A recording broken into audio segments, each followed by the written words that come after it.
대검사청으로부터 항소가 필요하다는 취지의 보고를 받으셨던 건 맞나요? 일단 뭐 제가 좀 드릴 말씀 먼저 드리고요.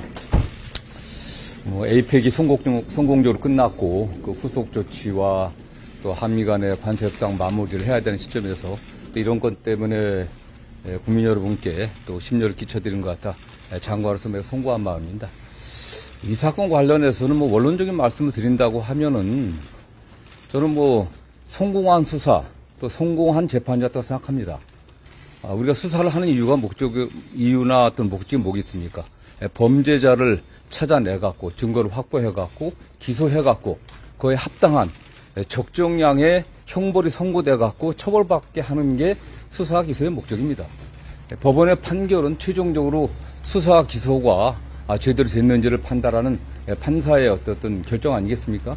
그런 측면에서 이번 대장동 관련 사건은 통상적인 기준에 비춰 봤을 때 검찰이 구형했던 양보다도 더 두 사람은 더 많은 형을 선고받았고 통상적인 검찰의 항소 기준인 그 양형 기준보다도 초과하는 그런 형을 선고받았습니다. 저는 그렇기 때문에 이 사건 관련해갖고 수사한 검사들도 최선을 다해 나름 수사를 했었고 물론 여기에 관련해서는 수사 과정에 여러 가지 문제점이 있었다는 얘기도 좀 많이 나오고 있습니다. 또 공판 검사들도 최선을 다해 공판 유지를 해갖고 공소 유지를 해서 그에 합당한 결과를 냈다고 생각합니다. 특히 가장 핵심적인 유동규에 관련해서는 7년 구형했지만 8년형이 선고됐습니다. 아시는 것처럼 검사가 최종 그 재판에서 구형을 하는 것은 수사검사가 수사를 한 검사가 검찰의 내부 기준에 맞춰갖고 이런 정도면은 최대한 최대한을 구형하는 겁니다. 그 구형보다도 판결 선고량이 더 많이 나왔습니다.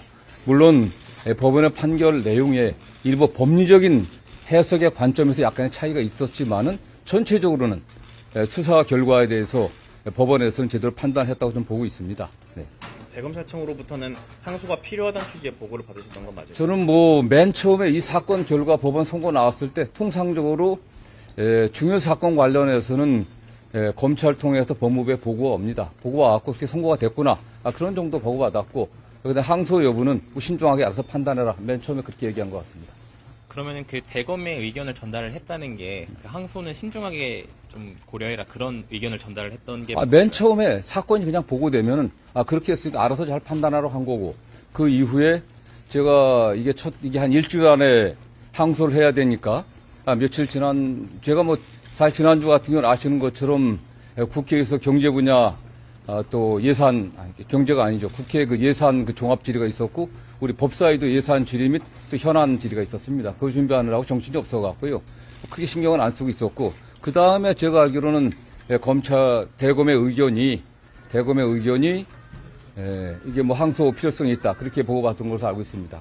그때쯤에 처음이 아니라 두 번째 보고 왔을 때 신중하게 판단하면 좋겠다. 전반. 왜냐하면 아시는 것처럼 형 선고가 검찰 구형량보다도 더 높게 나온 부분도 있고 뭐 크게 법리적인 측면에서 저도 개략적으로 판결을 받지만 크게 문제되지 않는다는 측면이 있었고요. 아시는 것처럼 항소할 때는 항소를 그냥 무조건 항소하는 게 아닙니다. 형사소송법의 사실 오인이라든가 법령 위반, 양형 부담이거든요. 저는 뭐 크게 사실 판단에서도 크게 잘못된 점은 없다고 봤었고 법령 위반의 측면에서도 법례석의 문제고 판례석의 문제이기 때문에 이게 구체적인 법령 위반된 건 아니다. 양형 부담 같은 경우는 말씀드린 것처럼 충분하게 검찰 구형량보다 더 나았다고 하는 것은 수사도 잘 됐고 오히려 그 수사 검사가 특정인에 대해서는 사실은 뭐 제대로 구형하지 않았다는 거 아니겠습니까? 봐주려고 한 정도 구형을 했기 때문에 그 법원에서는 그 구형보다 더 높은 형을 통상적이지 않습니다. 매우 예외적으로 더 구형량보다도 높은 형을 선고했고 나머지 피고인에 대해서도 뭐 절반 이상 일반적인 사건은 뭐 절반 이상 정도 그 구형의 절반 정도가 이상이 선고되면은 뭐 항소하지 않는 거니까 그런 기준은 크게 문제 없다고 봤기 때문에 그렇게 뭐 신중하게 판단했던 거고 다만 최종적으로 아시는 것처럼 지난주 금요일이 항소 마감 기일이었습니다. 그날은 제가 법사위와 또 그다음 예결이 왔다 갔다 하는 큰 시간이 없었고요. 다만 잠깐 왔을 때 검찰에서 뭐 대검에서 일선 부서에서 뭐 항소하려고 한다고 했을 때 종합적으로 잘 판단했으면 좋겠다. 왜냐하면 이 사건 자체가 뭐 수사나 기소에 있어서 크게 문제가 없었기 때문에 자꾸 일부 많은 언론에서 이게 수사 기소가 잘못됐다고 이야기하는데 수사 기소의 최종 결론이 형이 양형 아니겠습니까? 양형이 있어 충분했기 때문에 이 사건을 계속 가져간다고 하는 게 그게 큰 뭐 도움이 될 것이냐. 저는 나름대로 그런 판단이 있었고 다만 더군다나 제가 그날 오후에 여러분도 아시는 것처럼 남욱 씨가 다른 재판에 그 재판 과정에서 몇 큰 상당히 그 뭐라고 할까 저는 상당히 충격적인 어떤 증언을 했습니다. 이 사건의 수사 검사가 뭐 입에 담기 힘든 말이지만 뭐 배를 가른다, 뭐 장기를 꺼내야겠다, 뭐 그냥 가족의 사진까지 보여주면서 이렇게 협박을 했다. 이런 증언까지 나오는 상황에서 이 사건이 계속되게 됐을 때 오히려 더 정적인 문제가 되지 않겠나. 그 다음에 수사 과정과 관련해서는 최초 수사부터 많은 말이 있었습니다.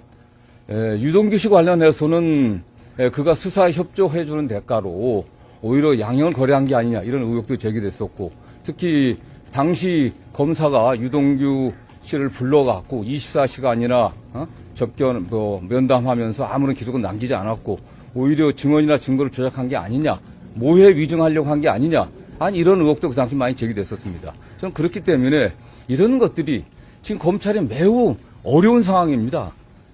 검찰청 폐지 수사권 박탈이라고 하는 국민 요구에 따라 갖고 공소청 중수청이 설립되고 검찰 개혁을 어떻게 해야 될 것인가 하는 이런 문제가 있는데 정말 이런 정치적인 사건 때문에 이게 정상적이지 않은 사건이지 않습니까? 이런 정치적인 사건 때문에 검찰이 계속 이 사건에 매달려 있는 것이 좀 바람직하지 않다고 판단했습니다. 저는 그래서 다만 저는 제가 법무부 장관 취임해갖고 구체적 사건에 대해서 이래라 저래라 지시하지 않는 것이 원칙으로 삼았습니다.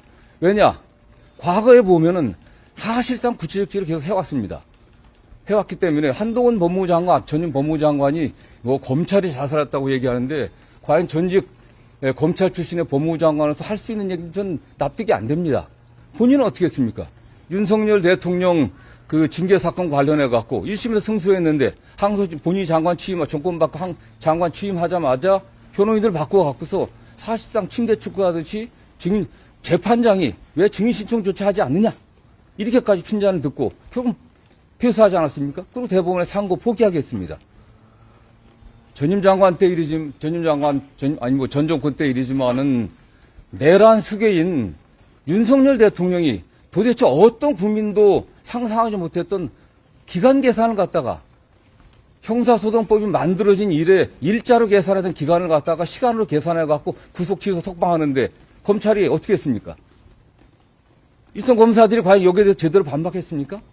그러지 않았습니다. 일부 거기에 대해 적절치 않다는 의견을 제시했다고는 보지만 검찰총장이 사건 지휘해갖고 거기에 대해서 항고하지 말라고 했을 때 아무 얘기 안 없었습니다.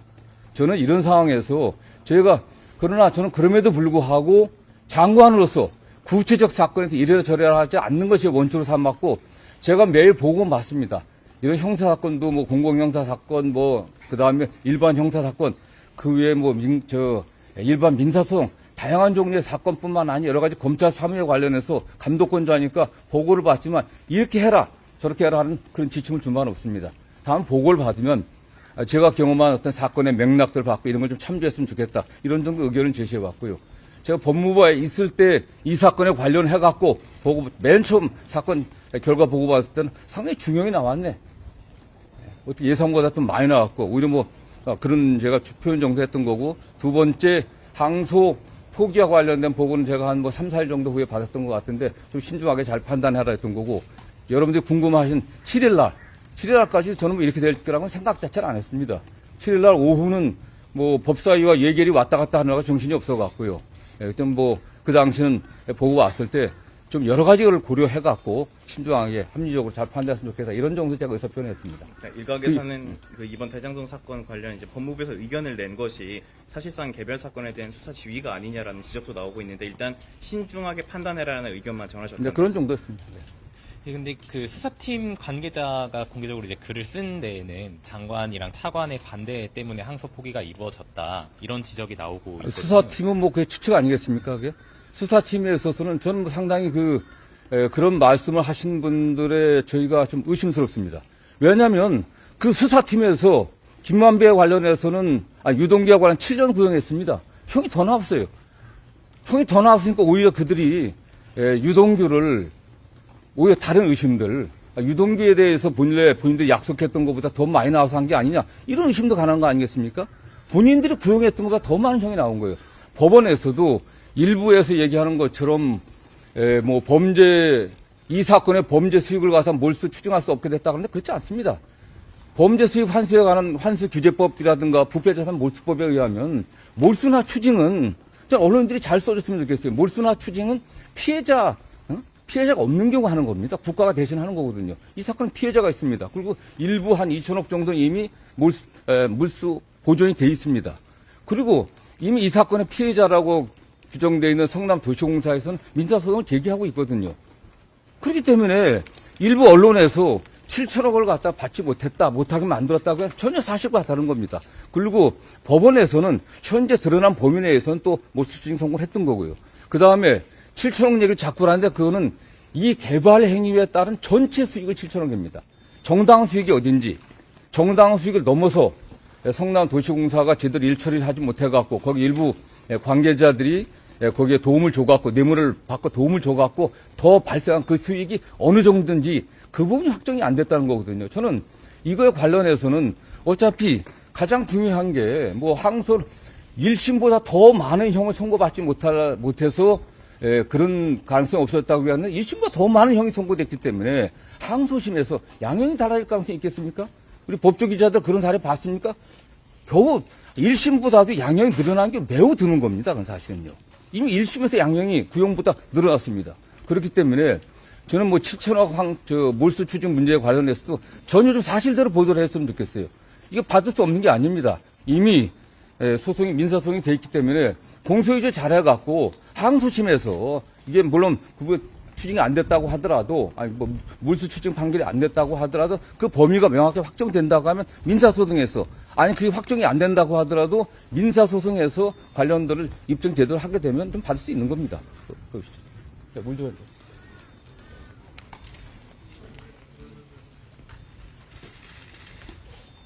사실 이 대검찰청 예규를 좀 봤을 때 네. 선고 형량과는 무관하게 어떤 뭐 정의라든지 형평을 고려했을 때 타당성이 어느 정도 있다고 보면 항소할 수 있다는 규정이 바로 그렇죠. 이게 정의의 관점이나 형평의 관점이나 수사 과정의 문제점 봤을 때 이 판결이 그게 항소할 사유입니까? 더 나았다니까요. 구형보다. 그리고 가장 중요한 게 저는 뭐 금요일 날 남욱 씨의 법정권에 굉장히 충격을 받았습니다. 저도 이 사건에 관련해서는 뭐 쭉 처음부터 수사 개시부터 쭉 이렇게 관심 있게 지켜봤고 많은 수사 과정에서의 문제점들, 특히 불법적인 수사라든가 증인의 회유 같은 게 있었다 이런 소리를 많이 들었었는데 결국 당사자 중에 한 사람이 지금 사실은 법원에서 아주 엄청난 폭로를 한 거 아니겠습니까? 그런 정도의 뭐 배를 가르겠다는 정도의 어떤 그런 위협이 있었다고 하면 누가 거기에 대해서 수사 협조하지 않겠습니까? 그렇기 때문에 수사 과정에 있어서 좀 문제점 들여다봐야 된다고 생각하고 있고요. 관련해서는 법원에서도 이 사건이 첫 수사팀이 계속까지 수사한 게 아닙니다. 1차 수사팀이 있었고 정권이 바뀌니까 수사팀을 완전히 바꿨습니다. 그 후에 달라진 거거든요, 사실요. 그 후에 달라졌기 때문에 수사팀의 의견이라고 하는 것도 1차 수사팀의 의견과 2차 수사팀의 의견이 좀 다를 거라고 보고 있습니다. 그래서 2차 수사팀에 일부 참여하신 분들이 여러 가지 문제 제기를 하는데 그러나 어떻게 됐든 간에 사실관계에 있어서는 기본적으로 법원에서도 인정을 했고 문제가 있다라는 판단한 거 아니겠습니까? 그래서 중형을 선고했다고 보고 있고요. 예. 말씀하신 대로 이게 정치적으로 좀 얽혀있는 사건이다 보니까는 이번 결정이 이재명 대통령 재판 부담 줄이기 위한 거 아니냐 이런 지적도 있는데. 이 사건과 이재명 대통령과 무슨 관계가 있습니까? 이재명 대통령이 이미 별개로 기소돼서 재판을 진행 중이다가 지금 뭐 중단돼 있고 거기 관계자라고 하는 그 성남시 공무원들도 재판을 따라받고 있습니다. 저는 그 재판에서 그건 그 재판이고요. 이 재판과 관련해서도 법원에서 분명히 대통령과 관련해서 어떠한 그 판결 이유에서도 소시된 바가 없습니다. 오히려 대통령을 제가 고려하고 했다면 또 다른 판단도 다른 의견도 낼 수 있었겠지만은 저는 이건 이 사건에 관련해 저의 의견은 저도 변호사를 오래 한 사람이고 또 법무부 장관으로서 책임감을 갖고 더군다나 지금 검찰이 처한 여러 현실을 고려할 때 이 사건은 우리 검찰이 여기에 매달려 계속 가는 거지. 만약 또 다른 경우도 있지 않겠습니까? 다른 판단했을 때 또 문제가 될 것이고 어떤 경우 좀 문제가 되는데 지금 검찰이 해야 될 일은 지금 매우 어려운 시기 아니겠습니까? 뭐 검찰청 폐지, 수사권 박탈이라고 하는 어떤 정치권의 요구도 있고 국민적 요구도 있습니다. 이 상황에서 그런 문제에 검찰이 우리가 어떻게 혁신해야 되는지, 우리가 어떻게 개혁. 티켓값이 가볍다고 서비스의 무게까지 가벼워지면 안 되잖아요. 이 질문에 답이 되는 곳에서 우리의 진심은 시작됩니다. 파라타예요. 소명을 좀 요구하고 있는 상황이거든요. 저는 이런 뭐 물론 그런 의견을 낼 수 있겠지만은 좀 상당히 안타깝습니다. 중앙지검장의 위치가 그냥 가벼운 위치 아니겠습니까? 대한민국의 검찰이 처리한 사건 굉장히 많습니다. 99%의 사건은 일반 서민들이 겪고 있는 많은 그런 형사상의 피해들, 그걸 처리하는 민생사건이 대부분입니다. 수많은 형사부 검사들이 현장에서 그야말로 잠 안 자고 그야말로 피땀 흘리면서 국민들의 재산을 지키고 안전을 지키고 생명을 지키려고 최선을 다하고 있습니다. 1%도 안 되는 형사사건들, 그야말로 극소수의 정치 검사들이 정치적인 눈치를 보면서 수사를 해왔기 때문에 국민적 불신이 나온 겁니다. 검찰권을 너무 오용하고 남용했기 때문에 검찰 개혁하자고 하는 거 아니겠습니까? 검찰권 오용과 남용의 사례가 뭐가 있겠습니까? 굳이 제가 그 얘기를 하게 한다면은 그것도 제가 뭐 어떤 정치적 입장이라고 했으니까 말씀드리지 않겠습니다. 국민들은 알고 있습니다. 검찰이 수사권과 기소권을 독점하고서 얼마나 많은 권한을 갖다 남용하고 사건을 왜곡해 왔는지 이제는 거기서 벗어나야 됩니다. 저는 이 차제에 중앙지검장이나 검사들이 한번 생각을 해보십시오. 가슴에 손을 얹고 우리 검찰이 어떻게 나가야 되는지, 어떻게 해야 국민을 위한 검찰로 거듭날 수 있는지 이런 점들을 고려했으면 좋겠어요. 물론 뭐 내가 책임을 진다 하고 그 자리에서 벗어나면 본인은 편할 겁니다. 그러나 그런 것들이 검찰의 발전을 위해서 국민들이 기대하는 검찰 개혁을 위해서 뭐 좋겠습니까? 전 보다 좀 책임감 있는 자세를 취했으면 좋겠고요. 관련해갖고 이 문제는 뭐 일선 검사들이 이 사건 하나입니다, 사실. 검찰에서 처리한 수많은 사건들, 민생사건, 시장에서 정말 피땀 흘려 생선 팔아 버는 돈들 사기당해갖고 사기당했는데 처리 제대로 안 되고 지연되고 덮어지고 성추행 당했는데 조사 제대로 못하고 저는 제가 장관 취임해갖고 그런 부분에서 검찰이 소홀함이 없게 철저하게 보안 수사하고 공소유지 철저하게 해갖고 진짜 우리 국민들의 마음을 갖다가 그야말로 거기에 칼을 찌르는 그런 범죄자들을 잠 못 들게 하자라는 게 제 법무부 장관으로서 기본 입장이었습니다. 그래서 뭐 이 사건 관련해서 일선에서 좀 아쉬움이 있을지 모르겠지만은 저는 제가 처음에 말씀드린 것처럼 일선 이 사건의 수사검사들, 기소검사들 최선을 다했습니다. 최선을 다한 결과가 그 양형입니다. 법리적인 판단 문제들 좀 다 견해가 다를 수 있습니다. 그러나 이런 거 우리가 집착해갖고 이 사건 하나에 매달려갖고 우리 지금 검찰이 어떤 방향으로 변화돼야 되는지 그런 것에 대한 고민과 성찰이 오히려 묻혀지지 않기를 저는 바랍니다. 장관님, 7일 날에 직접 그 좀 신중하게 접근했으면 좋겠다는 취지의 의견을 노만석 대행한테 직접 전달을 하신 걸까요? 저는 뭐 노만석 제가 법무부 장관 취임한 이래 사건과 관련해서 노만석 검찰총장 대행과 통화한 적은 단 한 번도 없습니다. 혹시 그럼 그 의견을 누구에게 전달을? 저는 뭐 법무부에 뭐 차관도 있고 또 국장도 있고 과장도 있고 참모들하고 뭐 보고도 왔을 때 잠깐만 뭐 딴 데도 아닙니다. 예, 국회 안에 우리 법무부 대기실 바로 그 공개된 장소 거기서 얘기했습니다.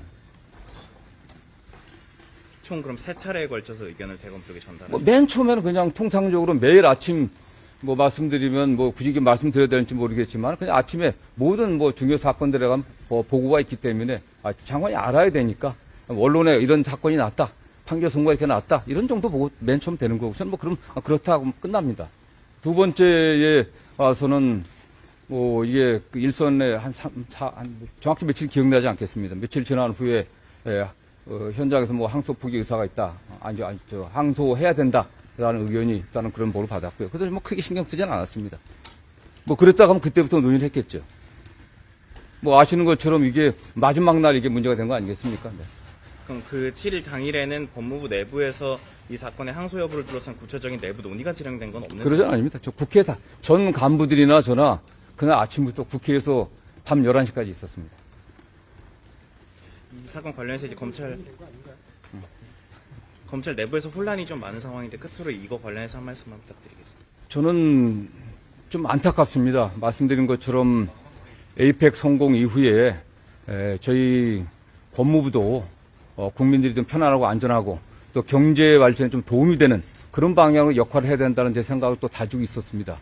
제가 처음 장관 취임에서도 경제를 살리는 법무 행정의 혁신을 만들겠다는 얘기를 했습니다. 근데 그럼에도 불구하고 에이펙의 성과라든가 또 여러 가지 또 대통령께서도 또 경제 안정과 민생 안정에 헌신하고 있는데 그런 면에서 국민들에게 좀 염려를 드리게 된 것 같아서 저는 죄송한 마음이고요. 다만 어쨌든 일선의 대부분의 검사들은 민생 안정과 국민의 생명 재산 안전을 지키기 위해 최선을 다하고 있습니다. 일선의 검사들이 본래 본인이 맡았던 검찰의 임무들, 본인이 우리가 현재 갖고 있는 수사권의 범위 내에서 또 최선을 다해주고 또 수사기관에서 수사해온 사건들 잘 뒷마무리하고 공소유지 잘해갖고 범죄자들이 잠 못 들게 하는 그런 검찰의 역할들 최선을 다해주면 좋겠습니다. 이건 그렇게 이게 자꾸 정치적으로 해석하고 일부 언론에서 범죄 수익 관련해서 전혀 사실과 근거 없는 왜곡을 하는데 그렇지 않았으면 좋겠습니다. 정확하게 법리적으로 판단하고 했으면 좋겠습니다. 저는 그런 면에서 중앙지검장도 어쨌든 일선 검찰의 책임자로서 책임감을 느끼고 사의 표시를 했는데 그러나 앞으로 우리 검찰이 나가야 될 방향에 대한 깊은 고민들 그런 걸 하면서 차분하게 맡겨진 일을 다하는 게 국민을 위한 길이다 이런 말씀을 좀 드리고 싶습니다.